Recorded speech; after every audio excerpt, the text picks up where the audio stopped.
Hi. Hello. Yarns. Introduce yourselves. I'm Fairleigh Gilmour.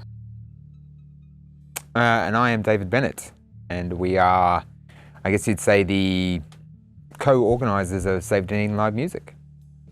Some lighter questions. What's your favourite Dunedin act? Mine's pretty dumb. I haven't played much lately, but there was a while there where they were playing heaps, and it's awesome. I so dig that 90s-esque, Seattle-esque kind of vibe, but dirtier and harder. I dug it real hard. Yeah, pretty damn excellent. I think my favourite Dunedin band would probably be Ikare. And my favourite band who plays regularly in Dunedin but isn't from Dunedin would be Slur. So it's lovely that they come visit a lot. Yeah. Also Slur. Slur are very good. All great bands. And what is your favourite New Zealand act? Ooh. Slur. Yeah, to be close to that, I'd say, well, it's interesting because I'm a sound engineer, so mine's more kind of my favourite act who I've worked with within New Zealand, and that's just because I find him to be such an absolutely awesome guy and great songwriter, great musician, is Don McGlashan. Don McGlashan is just an absolute joy to be around. He's the kind of guy who after you do a gig with him, you feel like he's going to invite you to a barbecue because he's been so friendly to you the whole time. So I really dig him. He's great. What is the most underrated Dunedin landmark or pastime? I think the Dunedin pyramids are slightly underrated because they are just gorgeous. What a beautiful place. And we just hadn't really heard people talk about them. We'd been here for a while, and then we went out one day and just thought, maybe it's tricky though around here because there is so much beautiful nature. I think we're quite spoiled. So, yeah. Yeah, I'd say that. Or either that or a lot of the gunning placements out towards the Albatross Sanctuary and the Penguins. We went out there. That was awesome. There's so much stuff. I don't even know where to start with Dunedin. It's half the reason why we're trapped here. There's amazing graffiti out on those gunning placements though. There's just amazing gorgeous. stuff everywhere. Yeah. Fantasy or sci-fi? As in the best fantasy or sci-fi? Fantasy which one? or sci-fi? Oh. Which is better? Oh, God, that's hard. I read more fantasy. Yeah. Oh, man, that's hard. Dave loves both. Yeah, I don't know if I'll be able to pick, to be This honest. is real hard. I'm thinking sci-fi probably edges it out. Maybe, but it depends. It really depends. Some sci-fi no, some fantasy no. Yeah, I'm just going to call it a draw. There's no way I can answer that, actually, unless you want to sit here for several hours while I weigh the options. I think we'll be okay. Is there anything else that you want to say about the live action plan? I want to say a big thank you.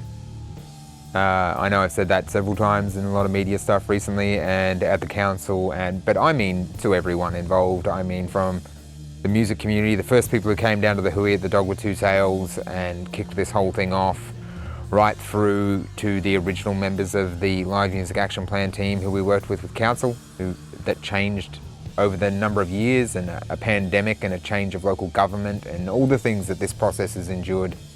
But everybody who was engaged with it has engaged faithfully and done their best, and the music community has been beyond patient and very supportive, and I just really hope that this makes a difference for the city going forward, because I want to live here for the rest of my life and I want it to be a really cool place.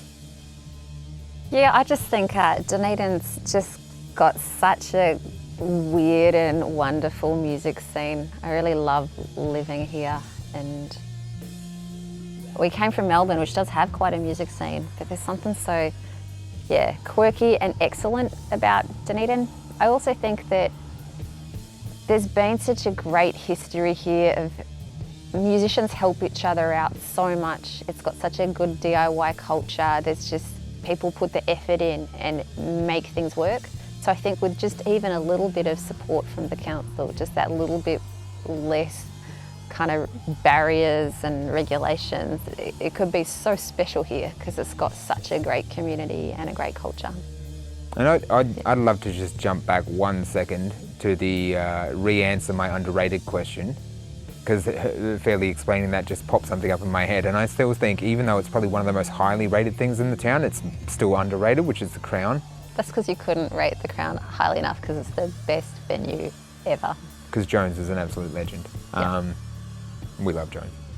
So yeah, the Crown is the most underrated and also the most highly rated at the same time.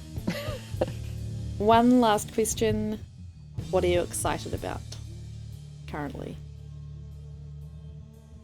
I'm excited about doing gigs, more gigs. That's all I've done for the last, God, I'm old, 20 years of my life. And I dig local music scenes and doing gigs in local bars with local bands, and that's what I'm going to continue to look forward to. I'm really excited about gigs coming up with Hystera, because we're playing with some bands we haven't played with before, and I love playing with Hystera. I'm really excited about Lines of Flight, because it's really nice to see that happening again in Dunedin after a wee break. And also it's lots of weird music, which is my favourite. I'm excited about a whole weekend of really weird music. Yeah.